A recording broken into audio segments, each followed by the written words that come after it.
Okay, so I want to help you get the Edgertronic high-speed video camera connected to your laptop, since your laptop is the viewfinder and controls all the settings as well. Before I do that, just really quick, because you may need more help than I can give you here. If you go to Edgertronic Quick Start or Google Edgertronic Wiki, they have their own wiki that's super helpful, has lots of information, some tutorials, hints, tips, stuff like that. That could help you through some jams if you have them. To get your laptop, assuming you're doing this on a Mac, configured to the camera, go to System Preferences, and we're going to go to Network. We're looking for Thunderbolt Ethernet. So the camera is connected to your computer with an Ethernet, but your Mac, if you're having this on a Mac, it's connected with a Thunderbolt adapter. So you're going to have to manually type in your IP address, which should be 10.11.12.1. The subnet mask should be that. And then the router, which as I understand is less critical, but if you type this in, it should work. And hit apply. You should be good to go. Then all you have to do in your address bar is type in what's going to get you connected to the camera, which is 10.11.12.13. Click enter. Sometimes it takes a minute, especially for cameras just been plugged in. It takes a minute to boot up. But this is going to take you right to this settings page. So you've configured it perfectly. You're good to go. If your camera's all set up, which it hopefully is, then you can modify these settings.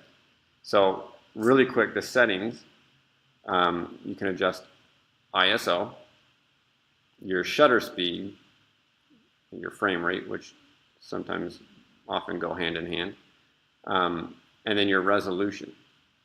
So your horizontal, vertical, this is as high as it can go, and it can shoot at that up to like 4,500 frames per second. Once you go higher than that frame rate, you're bringing so much data into the computer so fast it can't quite keep up. It's going to have to decrease the resolution a little bit. The duration is just how long you're going to record for, and then the pre-trigger is interesting and definitely helpful. Basically, what this is saying is the camera is constantly recording whether you push record or not, and it's got that buffer of recorded material. So when you click record, in this case it's saying 50% of your 2 seconds, 1 second, is going to come from before you actually click the button. It's like magic, kind of. And then the other half, the other 50%, is going to come after. So that could be useful for different high-speed events. We're going to just take one shot. We don't need more than that. You might for your application. And that's that. If you click on the dark black background here, it'll bring up a live view of your camera. You can adjust focus.